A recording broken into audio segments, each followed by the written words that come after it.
Hi, everyone. Like he said, my name is Erin Ashley Simon. And like also Don said, we're going to talk about some other issues.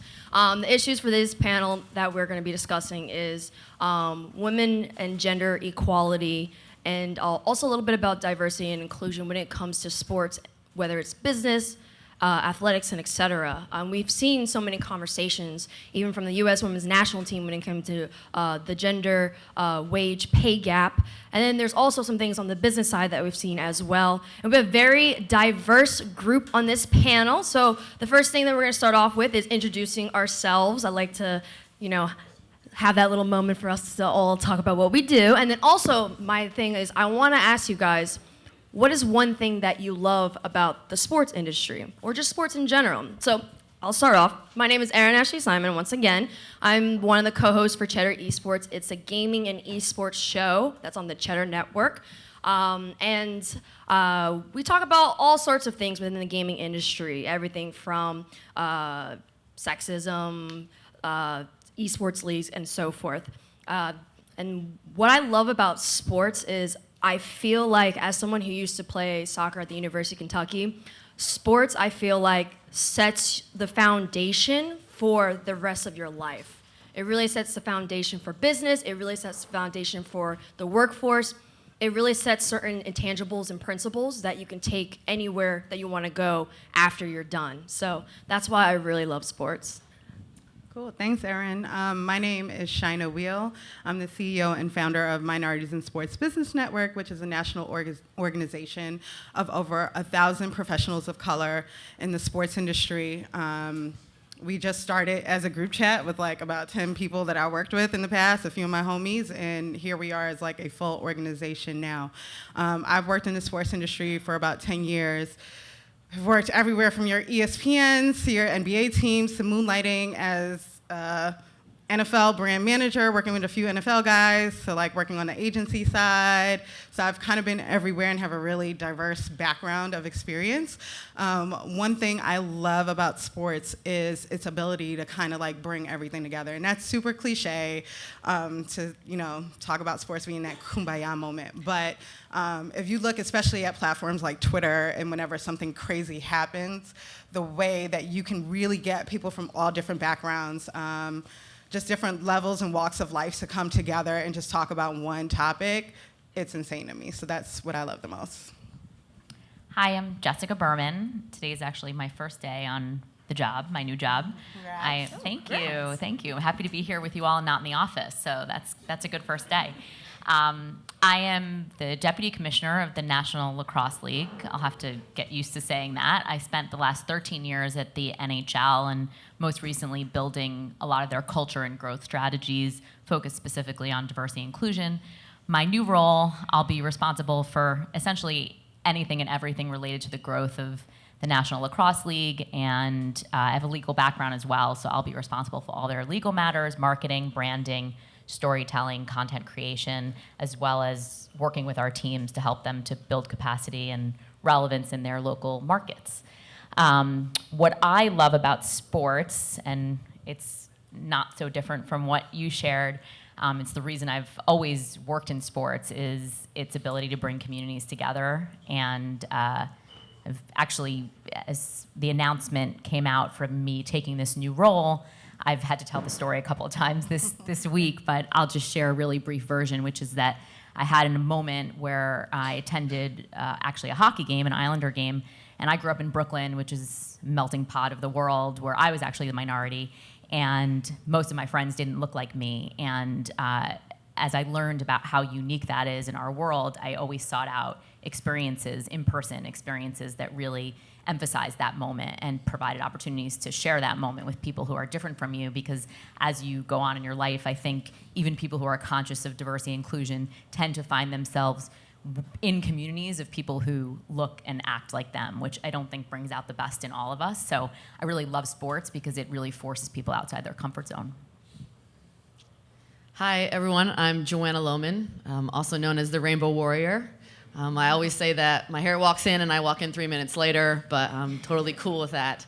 I just retired from professional soccer. I played for 16 years. I was an out and proud professional athlete for that entire time. I've played a few stints with the U.S. women's national team. I never made it to a World Cup or an Olympics, but obviously very proud of what they've accomplished.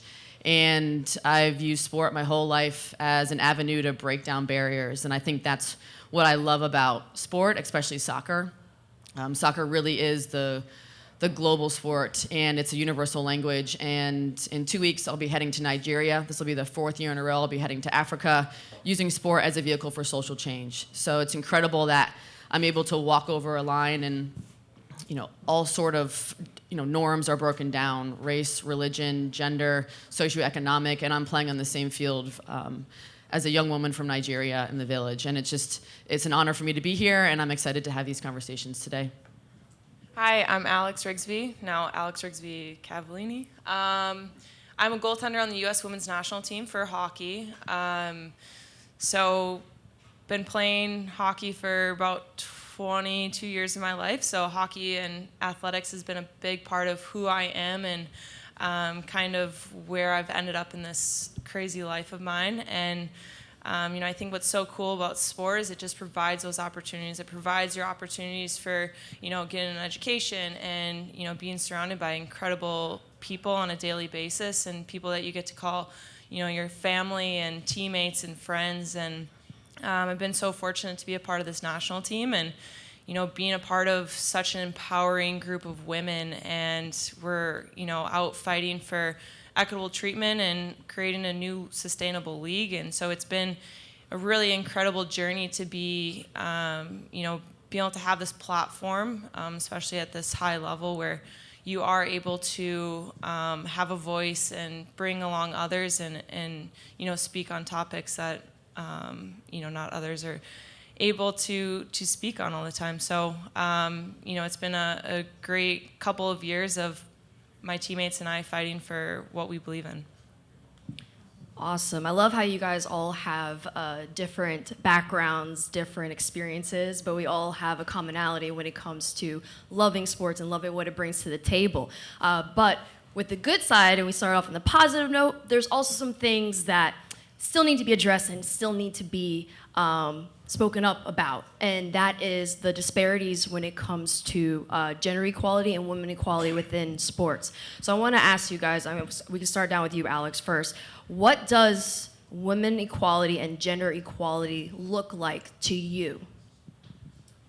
I think it's just the opportunities. I grew up playing with all boys. I played boys hockey until I went to college, never was on a full-time women's team, and I think it was just because there weren't the opportunities that are, could potentially be available and that are available these days. But that's just kind of how I grew up, and we're fighting for creating this league, a league that's sustainable and that it's going to provide those opportunities for a young girl. So for the gender, opportunities and just be able to play a sport that you love because of your ability and because you want to be a part of that team. And I think also with equality of what we're fighting for is just we're not looking to make millions of dollars like NFL, NHL, MLS players, but it's fighting for equitable treatment. We're looking for a sustainable league that provides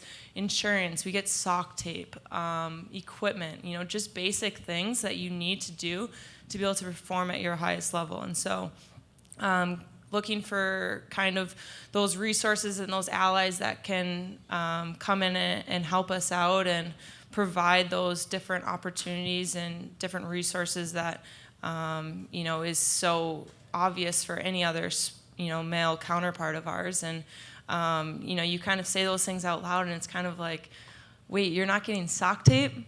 You don't get sock tape, something that you just need, everyone needs, everyone uses. You don't get stick tape.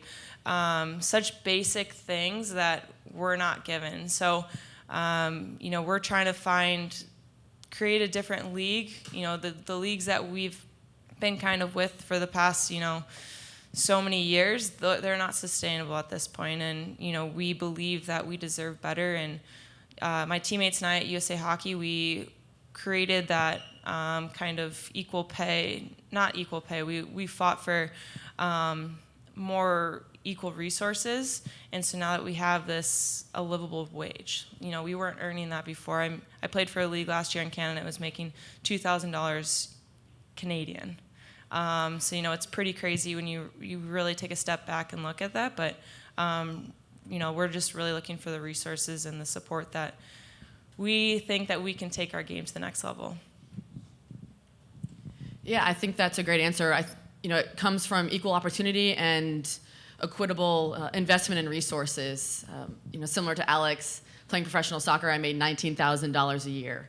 And part of me was just grateful to have a league because we see leagues folding on the women's side. And I think at this point, the conversation isn't should we do it? It's the right thing to do. Just because you're born with a certain type of chromosome shouldn't give you entitlement of resources and opportunity. It should be for everyone. And obviously that's a conversation that needs to be had. The U.S. Women's National Team is starting the equal pay, equal play movement. But in so many other areas, we're so much further behind that. And I think it's giving the opportunity, giving the resources, and doing it because morally it's right. And everyone can sit up here and tell you the lessons that they've learned from playing sport. I am the person I am today because I was able to learn all those lessons playing soccer as a young woman, playing every single sport. I played with boys, and it's shaped my life. And I am a confident, resilient, gritty woman because I was able to get knocked down and pick myself back up again. I shouldn't be able to do that because I'm from a middle-income family with white skin. It should be given to everyone, and it shouldn't even be a question anymore. It should be how can we make this happen? And for instance, in the National Women's Soccer League, you have MLS teams that are creating women's teams.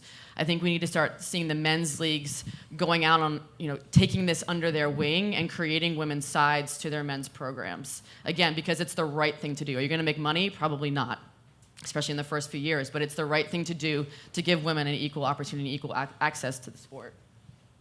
I guess I'll answer from a business perspective. I would say what gender equality looks like to me in the boardroom or in corporate America in the sports industry is really creating opportunities for women to feel that they can contribute to the conversation. I think we're beyond the hiring question, certainly at the junior levels, and I think in most organizations they're very conscious of ensuring that the organization from a numbers perspective looks balanced.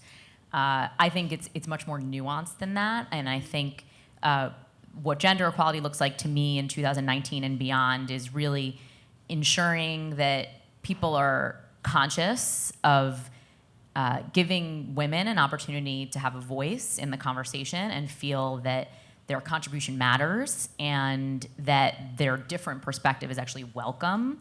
I think because we've grown up in a world where for many years it was a lot of similar people from similar backgrounds making decisions together, people have been conditioned to fear debate and discussion. And I think that a lot of people who have been in those situations have experienced that when you work with people who think like you do, your path to getting to the result that you think you want is easier. And that's logical if you think about it, right? Like you're talking to people who think like you, who have a similar education to you, maybe they have similar friends to you. So when you present an idea, it's like, that's a great idea. And that's very validating and really comfortable and probably easy to get to the result that you think you want. It's a lot more challenging, and I think people need to be educated and prepared that when you seek perspectives from people who come from different backgrounds, it's going to feel uncomfortable. You're going to have situations where you have to explain yourself, where you might have to pause and rethink your strategy. And I think for a lot of people, that's not a muscle that's been practiced and exercised. And certainly that's true for generations ahead of, say, me. And so I think training is really important just so that people's expectations can be calibrated to say, when you find yourself in those situations where it seems that a woman or a person of color is challenging you, they're not doing it to be critical, they're doing it because they're trying to get us to a better outcome, and actually different perspectives will make us better, particularly when, from a business standpoint, demographics are shifting across certainly our country, but really across North America. And so if we want to reach those new audiences, we have to get perspectives from people who think differently. So that's, to me, what gender equality looks like today. And I'm going to piggyback on the business side as well. Gender equality for me goes beyond just hiring. So like you said, I think a lot of companies are very cognizant about that balance and that shift, but what isn't there is really that space for a lot of women to feel safe, to feel validated, to feel like they are respected enough in the place. So it goes beyond just getting bodies in the door. So when you fill out your little diversity chart, you can put in your little circle like, oh, we are 50% women, look at us, yay. It takes, I'll tell a quick story. When I started in this industry 10 years ago, I started working for a team, a very prominent NBA team. And my first day on the job, they took all the women aside and told us straight up, you're not allowed to talk to players. You are a liability, and if we see you talking to players, you are fired. Because if you get into a relationship with a player, then that could impact play, that could impact the business. Now me, coming from Penn State, knowing a lot of players who went pro, that's not why I went into sports. Like, being a groupie is not gonna get me, hired, it's not gonna get me promoted, like, I'm smarter than that. So I was really confused as to why that conversation was even happening with me. Like, I am not trying to fuck any of these guys on this team. Like, I'm here to just come in and do my work and kick ass in this industry. And to be told that on your first day, and you were straight out of college, what does that do to a woman and what you think that this industry thinks of you? Because automatically you get that thought, you're only here to fuck players. Or even when I said, I love this role, but I would love to work in operations one day. To be told, we don't really let women into operations here. This is from a professional team in a league, and I'm not gonna put them on blast, because I know things are shifting. But to be told that, they don't allow women in operations because, again, that is a liability, is disheartening. So I would love to see, that shift change, where you are getting women in the door, and they don't need to have that separate conversation, because all of us who work in sports, especially on the business side, we know sometimes men are the bigger groupies than women. So if you're gonna have that conversation with us, have that conversation with all the guys too. Preach, girl. Oh my gosh. They said be candid. So here we are. I know. We're about to get even more candid. So yeah, I mean, even with talking about just opportunities, I believe that especially when it comes to opportunities with women within sports, and even now we're including esports into this conversation as well. If anything, it's going to further help the industry from a business perspective, and even sometimes from even with the competitive side of it. Like, for example, we're starting to see a lot more all-women tournaments within esports, and people before were like, why are you splitting the men from the women, and etc. But what they don't understand is that the gaming industry and esports industry is heavily male dominated. And as you guys know, I'm sure you probably have heard your sons or some kids cussing online and stuff like that. They're crazy online. And so there are women gamers who play online, or they play in these environments, but they may not be comfortable, because right now there's certain aspects of the industry where there's not a lot of women. You can go to certain events, there's this video game called Counter-Strike. They have a tournament actually going to be happening here in New York. You look around, and it's mostly predominantly white males that are there. So as a woman, some people may be afraid to go without having a friend or someone like that. So having these all-women competitions creates this comfortable environment to have these women come and compete, and also develop them to eventually then play against the men later on. And if anything, that's going to further help the tackling these issues of implicit biases, toxicity, sexism, and etc. So it's good that we're starting to see a lot of these conversations happen. And it's unfortunate that, we still have some people that think that women want to screw players. And, I mean, they're nasty, so we're good on that. But, sorry, guys. My brother played football, so I've heard stuff. All right, so, but let's talk about these implicit biases, because unfortunately that just naturally happens, whether you're a woman or even a woman of color. So what did you guys do to navigate these implicit biases when you first started out versus now when you guys are in more leadership roles? I guess I'll start. In the beginning, I will say it was very tough, especially like I'll just put them out there. I worked for ESPN in the beginning of my career too, and I was the only person of color on my team. And you know, there were a good amount of women there, but I didn't feel like I was able to have the voice that I needed to have. And looking back on it, like I wish I was more outspoken about certain things. Like, you know, I worked with a lot of kids who didn't come from the same background as me. I worked with a lot of kids who, you know, whose daddy played golf with John Skipper and like was able to get their job that way. Or they had a family house in Bermuda next to like the president of ESPN, where I'm just like online on ESPN.com/careers, like trying to apply like a normal person.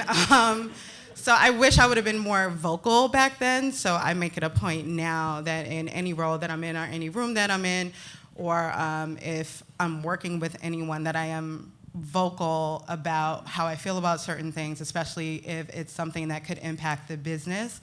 Like you were saying, like having those diverse perspectives can really, and there's data and stats to prove this, having these diverse perspectives can really grow your business and in turn grow your revenues. So I realized that my voice is needed and it's definitely heard.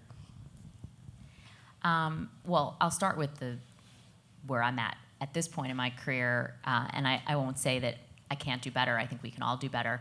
But I'm really conscious of the people in the room who are being marginalized. And sometimes that's a white man because they like don't play golf. It's not always the person of color or always the woman, but I'm really conscious and sensitive to reading the room, the EQ, my EQ, and seeing who's being squashed and making sure that I'm seeking out their perspective or giving them a platform to provide their perspective and validating when they have good ideas. They may not always have good ideas. So it's not to say that we should be creating any sort of imbalance in equity, right? Like ultimately everyone should hold their weight and contribute, and I'm someone who defines myself by having a good work ethic and the merits of what you contribute, but everyone should feel like they have a voice, and if you don't feel like you have a voice, I don't think you'll get your best output. I think people tend to start to have a lot of self-doubt when they find themselves in situations where they're continually marginalized, and so I had a situation in a meeting recently where I noticed that someone on my team, 2 times during the meeting, a white man, happened to be a white man and happened to be a white woman who was on my team, he kept shutting her down. I don't think he realized he was doing it.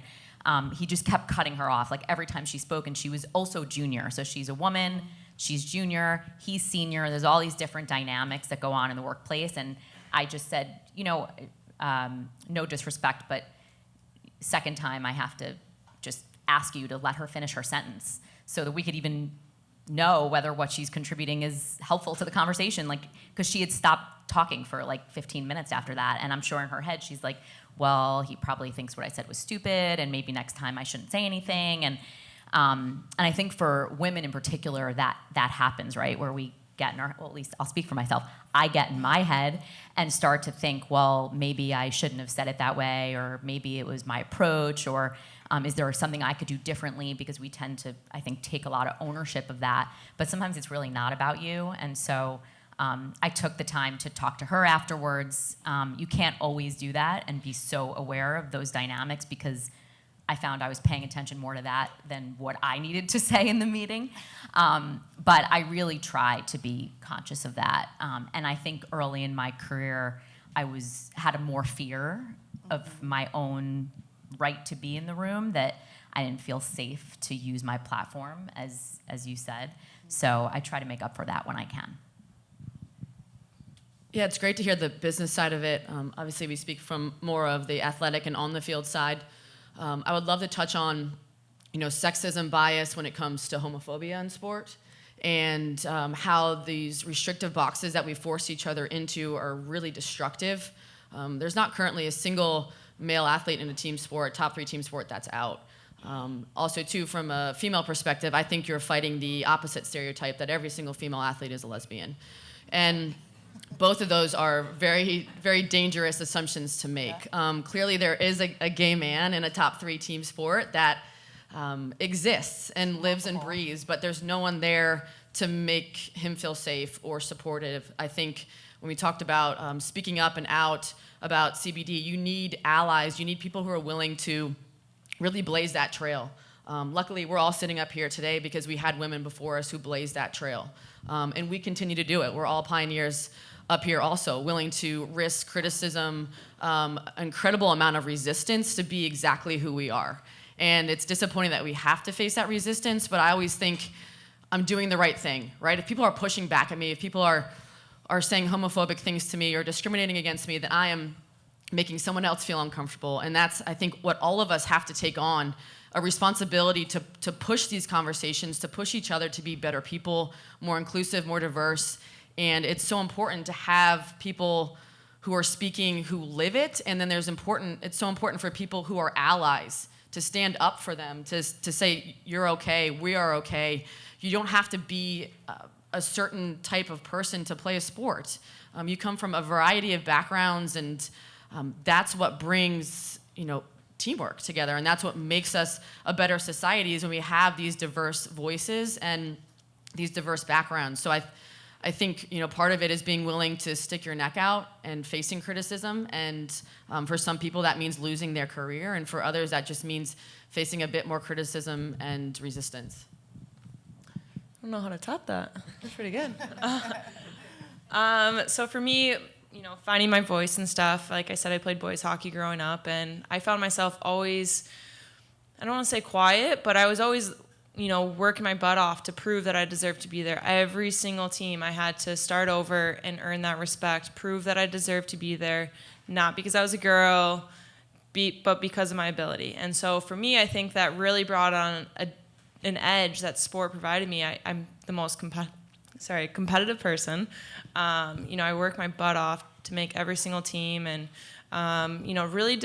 I've always had confidence, but I didn't really realize the voice that I had until 2017, when my team and it started in 2016. The senior players on our team came to us and was like, all right, so we're done being grateful for what we've been provided. And, that was kind of a mind-blowing thing. They provided background on kind of the history of, the team in 2002 trying to fight for,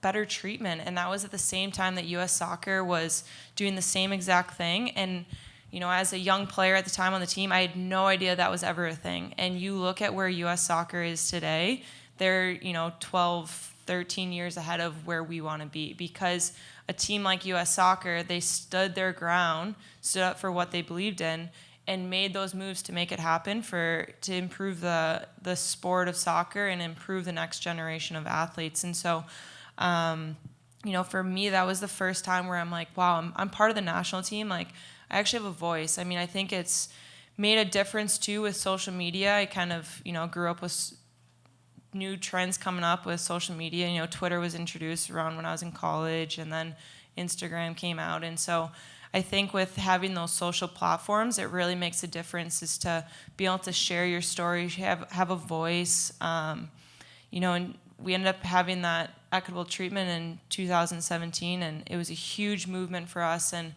I look at it as a small wave, creating a bigger wave as to what we're doing right now. We just created a Dream Gap Tour for 200 plus players who aren't going to be playing North American League this year. And so we have Canadians and US, Finnish, all types of players coming in and being a part of this tour. And I think to be able to see the voice that people have had, it's not just from the national team players, it's from, players who might not have gone to a D1 school necessarily, but they're working their butts off, trying to play hockey, having a full-time job as well. And so for, kind of seeing everyone finding their own voice has been a really incredible experience. And I think it's just creating that platform where you are sensitive to what people are going through, and that you're also empowering these people to speak their truth and speak for what they believe in. And so, I'm really excited for what we have moving forward for us. And, we have a lot to go, a long ways to go. And, but yeah, I think just having that voice and being surrounded by players and people who are supportive of that voice. And, I think as our team, you look around them and we're very supportive of other, women and other athletes who are trying to make moves within sport, and, just being allies for all.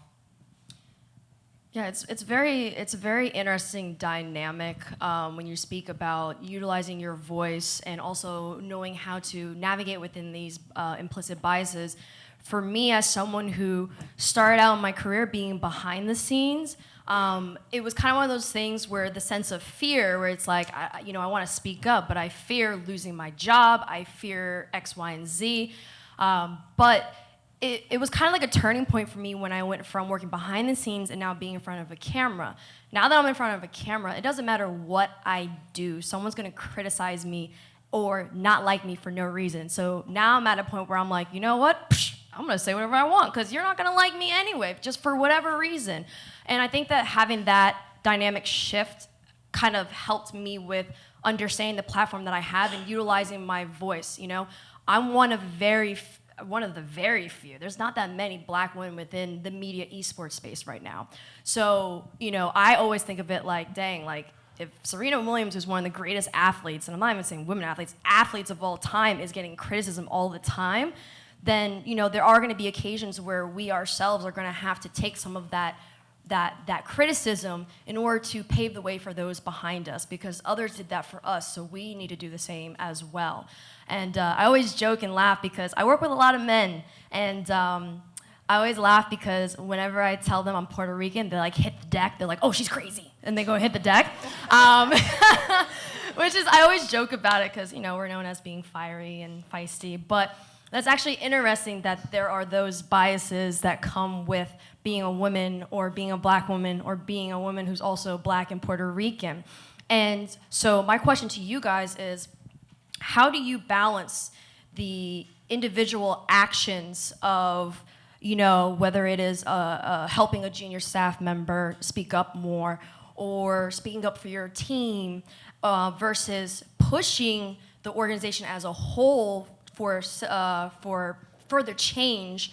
And also, how do you navigate it when there are those biases of, oh, she's speaking up, she's probably angry, she's too emotional. There's certain things that are said about women when we speak up on certain matters with passion, but it's always viewed as a negative thing compared to if a male counterpart, speaks on the same matter. So how do you navigate that through your own actions, and then how do you navigate that collectively to push the bigger organization to make those changes? I definitely got the angry black woman, like multiple times. Definitely even had a superior come to me once afterwards and tell me, like, you really fit in here. Like, the white people feel really comfortable with you around because you smile a lot. And I'm like, okay. But for me, one, it is fucking exhausting. Like, you want to do your job, you want to come in and do your role, but then you're asked to kind of fill the space of like D&I and gender equality, and people want to come in and ask your opinion or ask you to do these side projects to help them like better themselves that we're not getting paid for. So it's like, should I send you an invoice for my retainer fee or not? But it is exhausting, but you realize and you have to think about the bigger picture. One of the things I like to do is I like to just make sure I make myself available to any junior person, whether it's like in the company or someone just reaching out to me on LinkedIn, because I know that was very helpful for me. And I also know there were a lot of women, unfortunately, who were not available to me, and it was seen more as a competition. And I can't even really fault them because that's kind of how the industry made them feel. Like, here's this younger woman coming up, she's here to take your spot. So they felt like they had to protect it. So I tried to kind of just change that perspective and make myself available from a company standpoint. the same way, like, I don't, for the companies that I've worked for, there was definitely a previous company that I worked for that I was definitely doing like a double role. I was doing my sponsorships role, and I was like a pseudo D&I person, which I'm like, this is not even my background, but cool. But yeah, I definitely made myself available to help them because I realized that they were trying to make a change and they were trying to do it the right way and have, I recognized that they were trying to have people of color as well as women like really have a voice, and even bringing people who were LGBTQIA+ in the room to make sure that it was an authentic voice and not just like, an older white guy just saying like, I want diversity and I'm gonna do all the work, because you need to have those voices represented in the room so the work can be done correctly, so.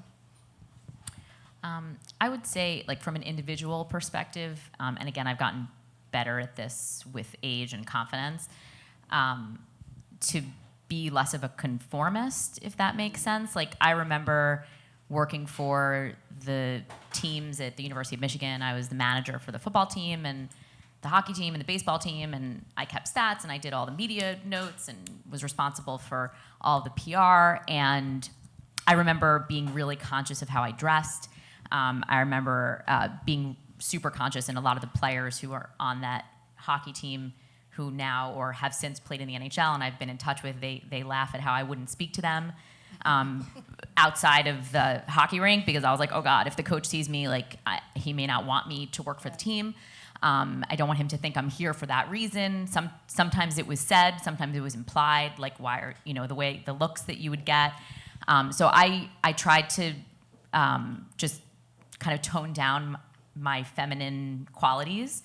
And I would say since then, I've actually, I think, done the opposite, not in an inappropriate way, but in a, like, now I'm a mom and I reference what I've learned from being a mom, like in work meetings, because I actually believe it's relevant. Like, some of the work I'm doing is around youth sports, and a lot of the people in the room, maybe they don't have kids, or maybe they're less involved with their kids' activities. Like, I actually understand the culture of youth sports from a consumer's perspective. Like, it's relevant to the conversation, not just because I'm an executive and I've done this for 10 to 20 years, but I actually live it every single day. I have kids who are 8 and 11. The target audience that you're talking about, from the data and the decks of what are millennials and Gen Zs want, I'm like, I know them. They live in my house. I deal with them every single day. Like, the competition with the screen and their behaviors and their inability to pay attention and all those sorts of things. Like, I know how that shows up day to day.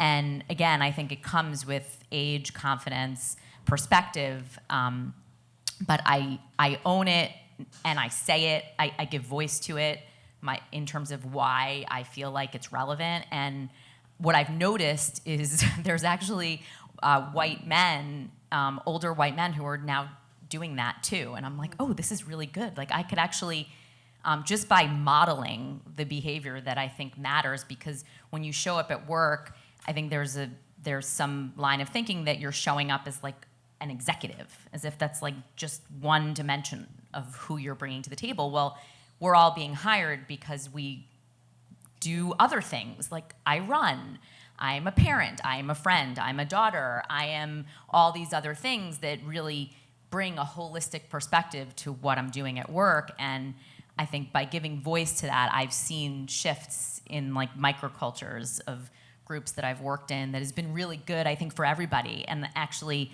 have had conversations with some of the men who are like, it's really refreshing to be able to talk about my personal life at work and why it's relevant to the conversation that we're having that's business related, because it is relevant, because like it's all dynamic. And as the commissioner of the NHL always says, everything relates to everything else. Like, that's one of his famous sayings, and I think it's really true. And so that's for me. I'll let some others speak, but that's for me how I've shown up on it individually, is just modeling what I think we all need to do better. Yeah, I love that. I think similarly, I've just been a real open and honest and authentic person in my career. I think players, rookies coming in to the locker room, they hear me come in, I'm like, oh, I met this girl last night, and it's completely normal, right? I don't apologize for it. I don't shy away from it. No one's flinching when I say that, and I think modeling the behavior is such a great way, because people see it and they feel like it's genuine. You're not trying to fit some mold. And I also love what you said about dimensions. I think we talked about this earlier, that people expect athletes, you put a label on them, you give them a number, but there's so many dimensions to their personality and their character that we fail to see. So it's really exhibiting all of those characteristics. When I got injured in 2017, I tore my ACL. On my Instagram, I took my fans through the whole process, right? And it really humanized me, seeing a professional athlete who is put up on a pedestal, learning how to walk again, walking into my teammates' arms, and my retirement, of sharing my honest feelings on things. And also, too, this comes with my international trips of going to Africa. I don't land in Africa with a rainbow flag on my back. I think there's obviously sensitivities to this. I think meeting people and having conversations, genuine conversations, being interested in their lives, and being willing to be vulnerable and open yourself up for people to get to know you. And I will meet people in Nigeria and they'll have no clue that I'm gay. They'll ask if I have a husband and I'll say, no, I don't. And I won't necessarily bring it up because I know it's not necessarily something that is open in their culture. But I will go home, they'll follow me on Facebook, and they'll see a picture of me kissing my girlfriend. And all of a sudden, that's the first gay person they've ever met. And it's just living your life day by day and trying to be as authentic as possible and real, and to show even the dark sides of your personality. And that's what I've really tried to do in my life. And I think it's helped people that have followed me to feel more comfortable in their own skin. I love the word that you used was vulnerable. That's something that I feel like I became more of as I got older. I mean, like I said before, I was always trying to prove myself, and I always feel like I had a chip on my shoulder. I've been cut from Olympic teams, and then made my way back on the national team. And I feel like through the process, where once I started becoming vulnerable and open to change and emotions, and listening to different insights from different people, not being so stubborn, because before it was just like go, go, go, I'm doing this, I'm making it, this is happening. And so becoming more emotional really helped me, I think, with my game, and just kind of calming down, being, like I said, vulnerable to change. And I think as a female athlete too, we all have that grit. We have I would say my team's a bunch of badasses, and so I love that about us, is that we come to the rink, we're ready to work, but we also are feminine at the same time, and do whatever we want to do. But something that was actually eye-opening to me was, we met with a clothing company this past weekend. It was about 23 national team players from both Canada and US, and this company asked us, they're like, we're looking to change our line. How would you guys feel, how do you feel when you get to the rink? Do you want to be feminine? Do you want to, look cute? Or do you want to go into warrior mode? And we're all look at her and we're like, warrior mode. It's something like that with this group. You're not trying to put on a face of, oh, I'm so, feminine and whatever when I get to the rink. And, it's showing that badass side, and, you're ready to put in that work. And so I think sometimes with females, it's hard, finding that balance between, I was the biggest tomboy ever growing up, still a tomboy. I think it's just being comfortable and, being open to all the different, backgrounds of your teammates, and embracing all of that as well. And, I think as you get older, you really kind of see that, and, really conscious of what other people are feeling as well. Yeah, there's definitely layers when it comes to not just only who we are as people, but even to when you're talking about femininity, there's layers to that. There's also layers to masculinity. It's not just black and white. The same way that there are layers to the complexity around discrimination and issues when it comes to race, gender, and sexual orientation, especially within the sports industry. We see it in varying degrees. Like, for example, when we talk about the LGBTQIA plus community, we don't see a lot more out male players, but we are starting to see more out women players. And having that complex dynamic, society dynamic, when it comes to how men should be represented and how women should be represented. So where do you guys see this complex issue, whether it's race, gender, sexual orientation, or just all of the above, where do you guys see it the most within sports? And what do you think would be the way to kind of tackle and combat those specific issues? I mean, I think it's just embracing everyone. I mean, I think, you know, you kind of look at the teams and everyone dresses differently, but I don't really, I'm not sure. Like, I don't know. I just think that, you know, with it's just finding who you are, being comfortable with who you are, and embracing that. And I think, you know, I'm comfortable sitting up here in a romper right now, but then you'll see me, you know, walking around in sweats and being totally comfortable in that. And so I think with, you know, social media too, I think it's just the way women athletes are portrayed. I mean, something really sticks in my mind is even women's soccer when they won the World Cup. They're celebrating like crazy. You know, they're popping champagne, drinking beers. They're going crazy, as they should be. They just won the World Cup, and it was incredible, and it was so fun, you know, watching them go through that whole celebration. And then I think back on when we won an Olympic gold medal, and, you know, you didn't see any of us posting anything about, you know, celebrating and partying, because I felt like at the time it was kind of looked down on, where it's like, oh, these women shouldn't act this way necessarily, and you know, you're representing the U.S., which I totally get. But I think that was pretty eye-opening when the women's soccer team did it, and they were so, you know, proud of it and so open about what they were doing. And I think, you know, that's a great, you know, kind of leeway into making change of kind of how women are portrayed in sports. I would say, Go ahead. sorry, go ahead. No, go ahead.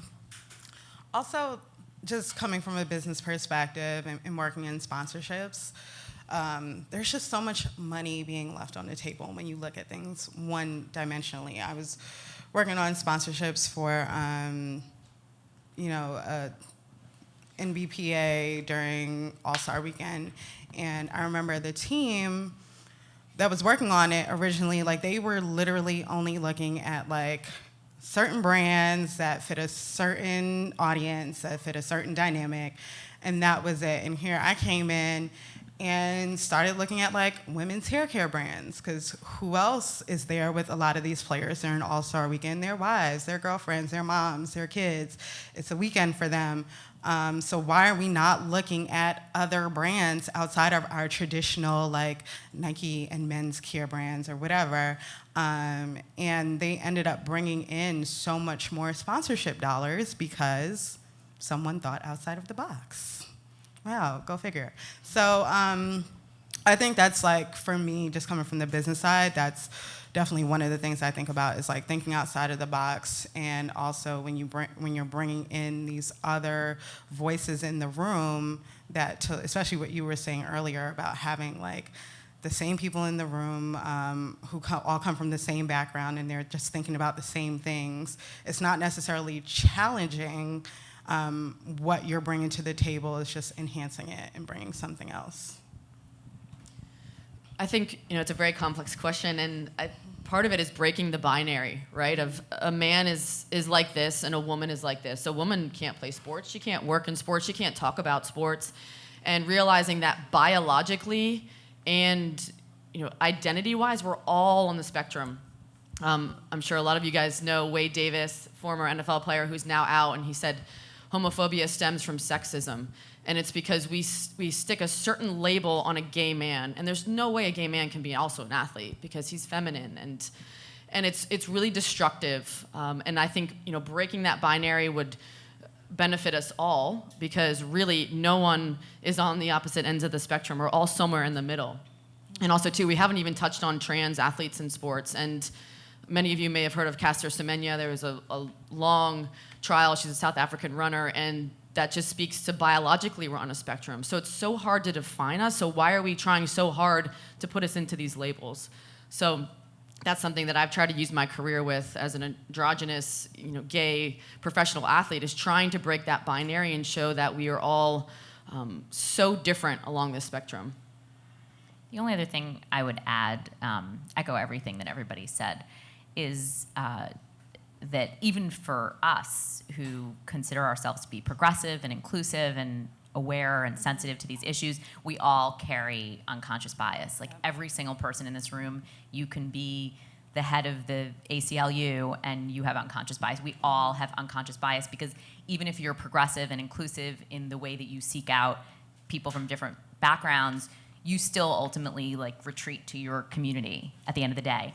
And so I think just owning that, again, like I give voice to that. I try to be vulnerable, which is super scary, and say out loud some of my kind of inner thoughts so that others can feel safe to acknowledge it and say, like, I need to catch myself when I start thinking that, because we all have it. And if you don't acknowledge it and shut it down, or at least put it in its proper place, it's going to impact the way that you interact with people.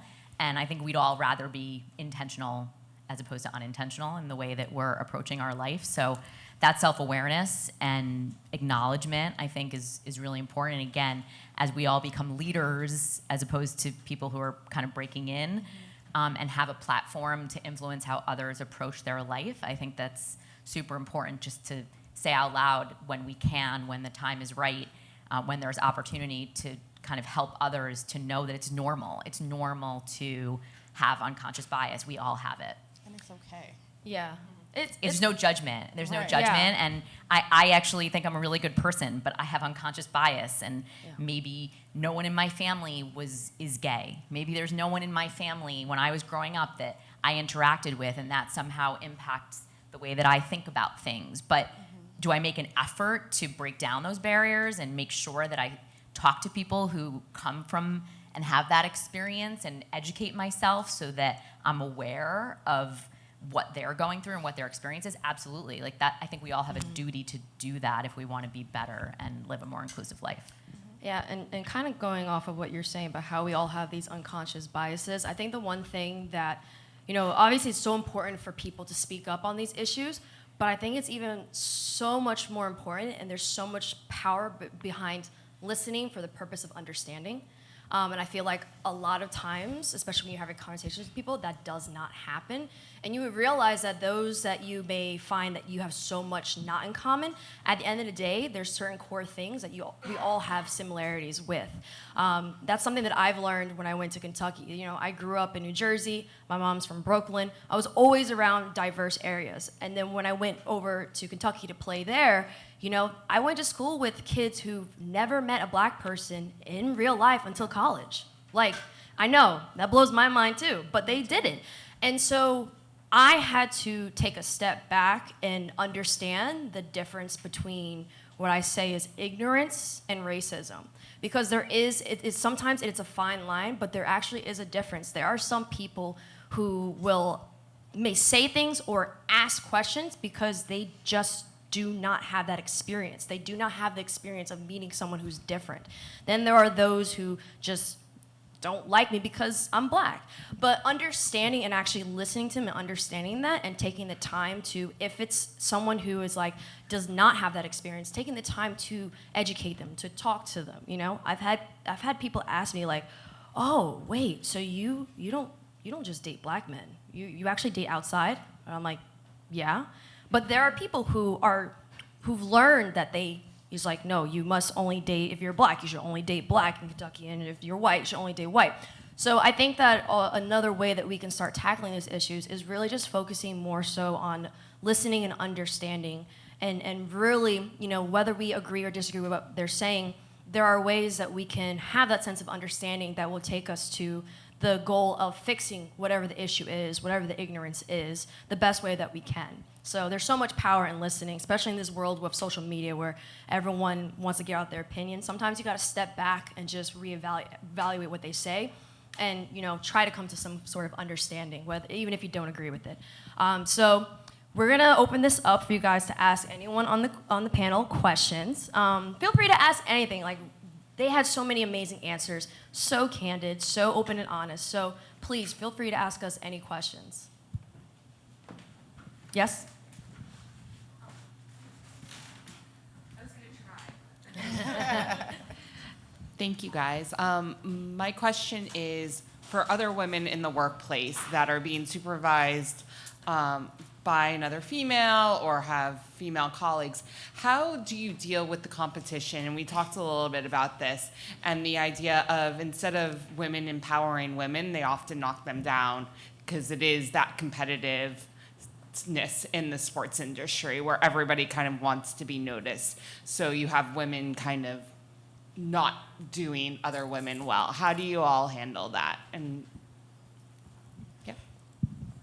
I would say for me, one thing that I learned early on was that it wasn't personal, that it was pretty much, especially for a lot of the older women that I came up with in this industry, it was kind of just like ingrained in their head. And for most of them, they were the only woman on their team, and God forbid, like it was a woman of color, she was definitely the only one in the room. So, I had to realize early on that a lot of these women were not treating me this way because they were personally against me. It was them just kind of protecting their space and what they fought for and built. But one thing that I tried to do then was let them know that I wasn't there to be in competition with them. I was there to really learn and just gain whatever wisdom and knowledge that they can give me.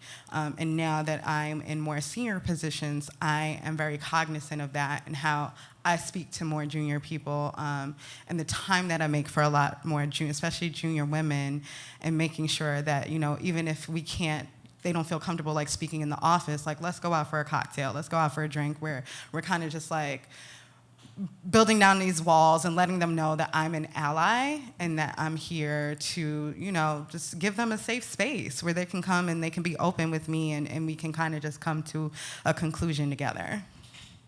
I would say two things.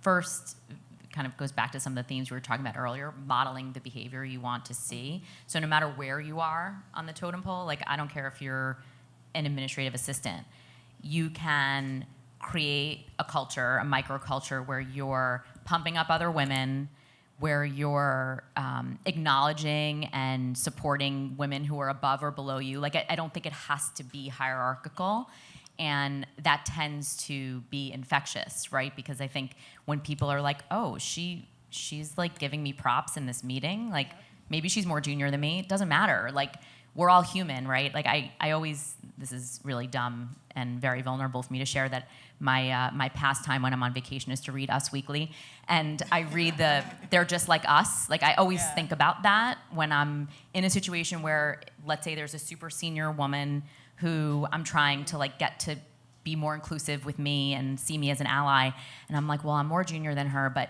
I'm gonna like throw her some props and see what happens, because she's just like me. Like she went through what I went through. She's probably going through what I'm going through in her own sphere with her peers. So just know that whoever you're trying to get support from, recognition, is just like you. She's human. She feels scared. She probably has moments where she has self-doubt. She wishes she was more supported by her peers. And so if you can be the one with courage and be brave and throw her some props, it'll come back around to you. Yeah, I also think, like, going off of what you're saying, like, actively helping people for the purpose of not expecting anything in return. I think a lot of times, like, especially in the business scene, since there is that competitive edge, people are always, there are some people that think like, oh, why are you helping me? You're helping me because you want something. It's like, no, I want to help because I genuinely care. And I think that, sometimes kindness, compassion, and care is something that's removed out of this space. But when you put it into this space, that's when they'll put down their barriers and be like, okay, she's helping me because like she cares about me as a person. And I think there's so much power to letting people know that. So then that's when they kind of let it go down. Because I always tell people, right, yes, it's a competitive scene, business, but like I know what I'm great at.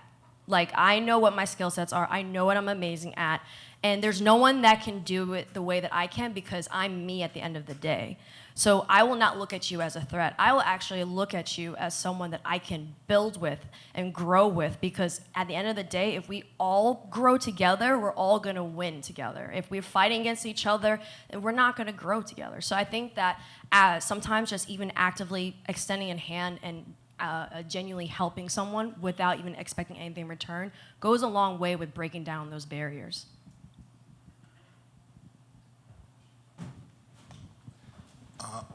So I'm touching base on the homophobia in men and women's sport that you were talking about before, because I was a college athlete, straight male, 5 years, played football, had an athlete of mine that came out after we played, and I asked him why, and because I figured I had the answer, and he said didn't want to make anybody nervous in the locker room. In your perspective, like this is for everybody, do you think homophobia in athletics are more frowned upon men than women? Because in my personal perspective, being a straight male, I think so, because I also do musical theater, and people have said I'm either too hetero or in the closet because I do musical theater, which I don't know what being too hetero means, but anyway. And it's just like having the perspective of like Michael Sam, and now Ryan Russell recently came out as bisexual in the NFL, a 3-year vet, just to get the perspective from a whole panel of intelligent women.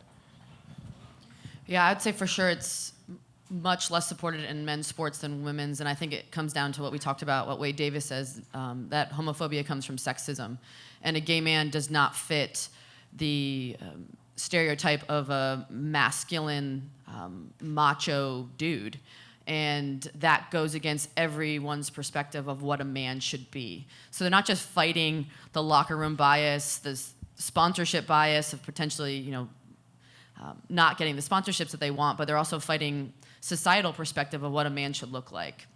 And for the woman, for women's sports, I think it's almost opposite, right? Most people think about female athletes as more masculine, higher testosterone levels, and that sort of buys into the whole idea of what a lesbian or a gay woman is. So I think you have different sides of the spectrum. They both have their own challenges and difficulties, but I think that's why you see a lot more female athletes feeling safe to come out while in their careers than a male athlete. Yeah, I was going to add to that from a business perspective. For a long time, I think it's definitely changing now, but for a long time, people were saying, like, that's why the WNBA couldn't make money, right? It's because it's like they had all these lesbians in the league, and it's like that wasn't family friendly. And I've been in meetings where things like that were said by executives. Like, we cannot market this league because, like, this isn't family friendly, and we're gonna have this audience that is not going to, want to come and support the game. So I definitely am seeing a change in there, but yeah, I agree with what you're saying. All right. This is especially for Alex. I don't know how much people know, but you guys have a clean slate right now to basically you're trying to build your own league within North America. And I think the WNBA is a great point because that league is owned by the NBA as opposed to, say, the NWSL, which is not owned by MLS. Where do you guys want to see you come out on this side, and how much involvement should the NHL have?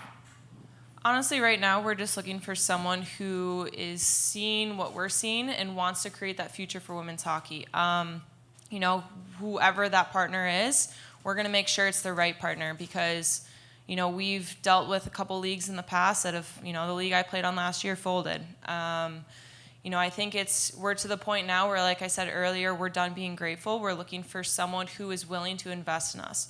It was mentioned earlier that, you're not going to make money in the first couple years. We know that. It's more of an investment. You're going to invest in us, provide us with the opportunities, create marketing, get people in to watch this. I mean, the league that we're looking to create is going to be an incredible league. You're going to have the best talent from all over the world. And so instead of just watching that best talent once a year, you play U.S. versus Canada, it's going to be, at the Olympics, obviously big hype there, and then a little bit more hype or a little less hype for World Championships. But, we're looking to create a league where every single night it's going to be the best talent on the ice. I think it was really cool last year when I played in the CWHL in Canada that, I was playing alongside 12 Olympians on the team. U.S., Canada, and Finland, there was Olympians. And, you look at that team and then you look at a college team, and that quality of play is already better than a college team. A good college team is going to have maybe 2-3 Olympians on it. So, I think it's just bringing in someone, if it's NHL, that's great. If it's someone else who just kind of sees what we want to accomplish, and we want to create this league where, young girls can look to aspire to become professional athletes someday. You have Serena Williams that, young tennis players can look up to, but are you, having young women who are able to look up to, Hillary Knight, Brianna Decker, Kendall Coyne, and be like, I want to be like them someday. When I grew up, I was looking at NHL goalies. I was looking at NHL players. Those were my role models.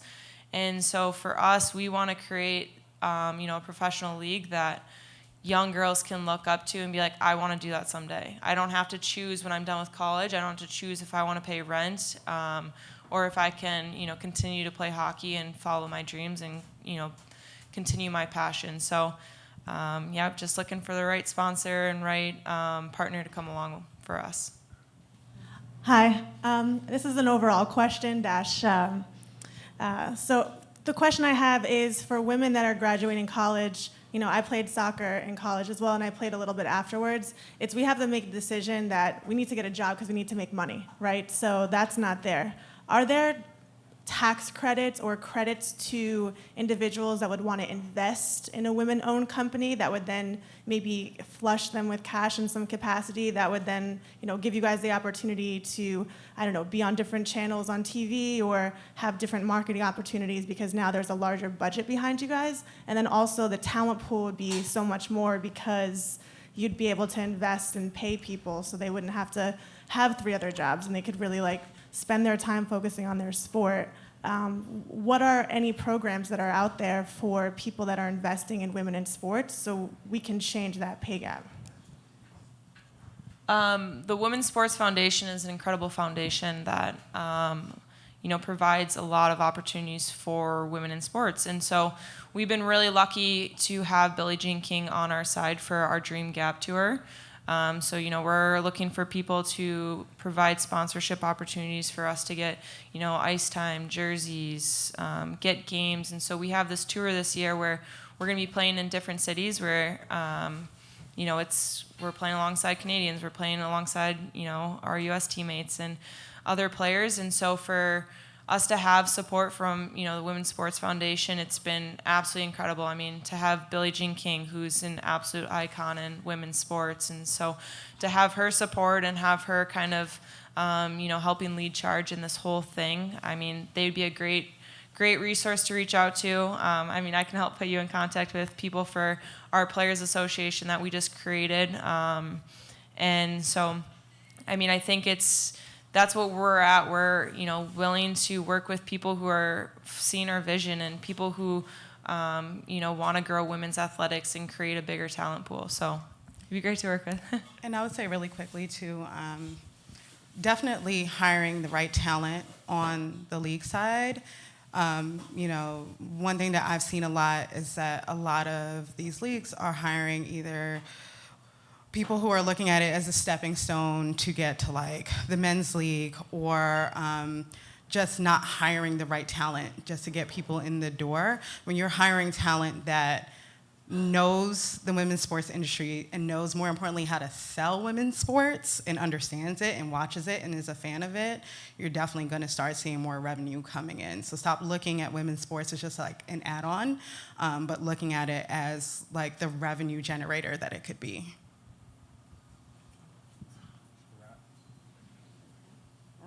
Is that it? Yeah. Where's Don? Here's one more. Go ahead. Oh, one more? Okay. Oh, here. You want the mic? Sorry.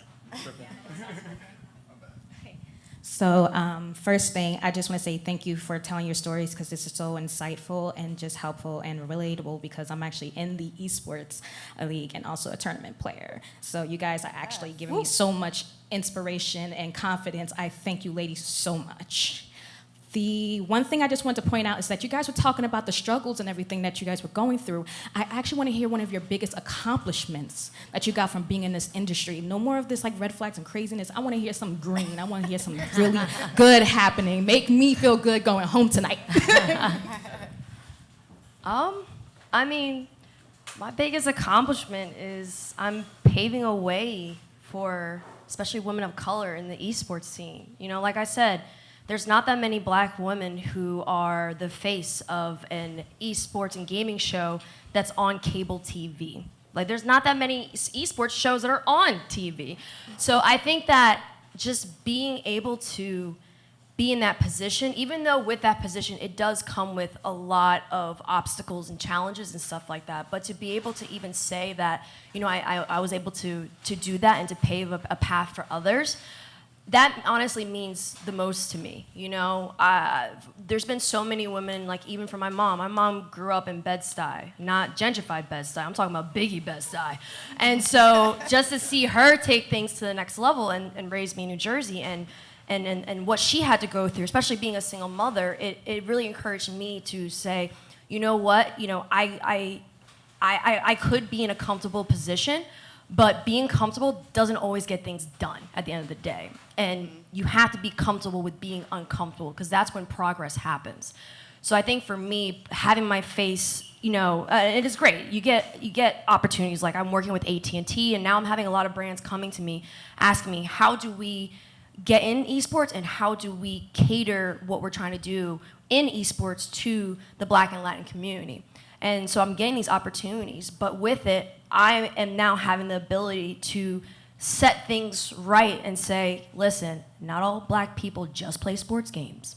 We play a lot more than that. And being able to be that person that is speaking up, and even if it's in opposition, and even if I get, you know, I've had people attack me. I've had people call me the N-word, like in our Twitch chat during the show, just kept saying it. And is it a lot sometimes? Yeah, sometimes I'm just like, yo, fuck all of this, I'm done. But then, you know, once I'm done and get it all out, I'm like, you know what, there's a reason why I'm doing this, and I want to make it easier for everyone else that's behind me moving forward. So I think that's the biggest achievement in itself, is paving a path for others and being able to, you know, say that, you know, hey, I was one of the first. It sucks, but I love what I do, and I hope that it'll bring another, and even someone who's better than me, and have them have an easier path moving forward. I would say for me, it's just watching my organization grow. Like I said, we have over 1,000 members across the country, all people of color who work in the sports industry in every corner. So we're not all in basketball, we're not all in football. We have some golf people in there, we have some NASCAR folks in there. And one thing that I think for me was my biggest accomplishment is just kind of proving that, you know, like as people of color, we don't all have that crabs in a barrel mentality. Like when you're in that group chat, and Erin's in the group chat, so she can attest to this, like everyone is trying to see each other win. So when you have someone pose a question in there, or they're looking for a job or anything, like everyone will jump at it and like, oh, pass me your resume, like I'll help you edit this, or I'll pass it on. We've had people get jobs because just off the strength of just being in the group chat together, and they've never met, but just like, I'm gonna see this person win.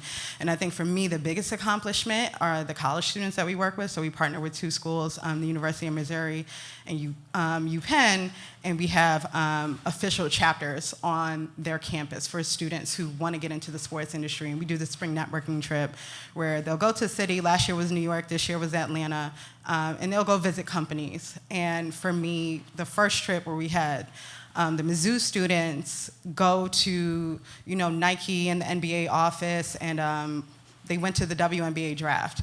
And every single one of the women like went up to the podium where Lisa Borders like called out all the women, and, you know, kind of was taking pictures there. And for me, like I got very emotional because I saw them seeing themselves in those spaces. When I graduated college, I had no connections in sports. So for me, trying to work in sports was literally on Google, how do I get into sports? Sports agencies in the United States. And literally like emailing every single sports agency my resume to get an internship, where we're kind of breaking down those barriers for these kids, especially our students in Mizzou who are like in the middle of nowhere. There's like no pro team around them, and they like have no idea where to even start to work in sports, but they know they want to work in sports. So to be able to see them see themselves in these spaces and see that being a reality for them was like my biggest accomplishment. I'll be brief, and the PR person for my new league is here, so he'd be really mad if I didn't say this. But it's very hard for women. I think we tend to be a little more humble. It feels very weird for me to like say this as in response to your question, but this new job I have is apparently a big deal, that I'm the first woman who's a deputy commissioner of a men's sports league. And when my son, my biggest accomplishment is actually not that, it's like a sub-point of that, which is my 11-year-old boy, and I call him a he for she because I've raised him that way. He called me a pioneer. That was my biggest accomplishment. When he read the press release, he said, "Mom, you're a pioneer." And that's my biggest accomplishment. Dope. Woo! Congratulations. I was the first player in Washington Spirit history to have her jersey retired. This happened in June. And I was really proud of that moment because I am the least decorated player to ever have her jersey retired. I've never won a championship. I've lost all 3 I've played in. Never was leading goal scorer, but it was because I stood for something. And it was because I used my platform as an avenue for social impact. And I think what you're doing is amazing. And I think what we can all take from this is that you have a platform to inspire someone behind you that may look like you, or is timid or is shy to be in esports. And I've used my career to help make other people feel more comfortable in their own skin. And that's what I've said before. Just cutting my hair in a mohawk, or if a young woman runs up to me and says, you inspired me to come out, or you just make me feel safe that I'm gay.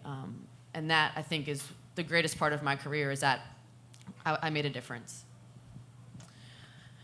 So for me, I think looking back on kind of my career, there's been so many highs and lows. And I think all the successes are just that much better when you overcome the obstacles. I've had, to deal with, getting cut from teams. I've had double hip surgeries, and I've been told, I'm never going to play at a high level again. And, to kind of overcome all of those things and create kind of a support system around you that, you have, that you can lean on in times of, doubt, and in times of highs, they're there for you. And I think that's a big difference in creating kind of that community that you have and creating that support around you. And so I'd say, the biggest accomplishments for us and biggest successes are yet to come. Accomplished my dream of becoming an Olympic gold medalist at the age of 26. That was a 20-year dream of mine, and so that was an accomplishment. And then for me to, take a step back after the season and be like, am I going to be done, or am I going to continue to play? And I made the decision to continue to play. And for me, as a 27-year-old now, continuing to play the sport I love, I'd be so proud of myself as a little 6-year-old when I first dreamed of, playing in the Olympics, and that I'm continuing to play. And so I think that's a huge success for us. And what we've stood for is, creating those opportunities for women to keep and continue to play, and not allowing age to kind of stop them, and, just overcoming all those adversities along the way. All right, well, let's give it up for this panel. Yes.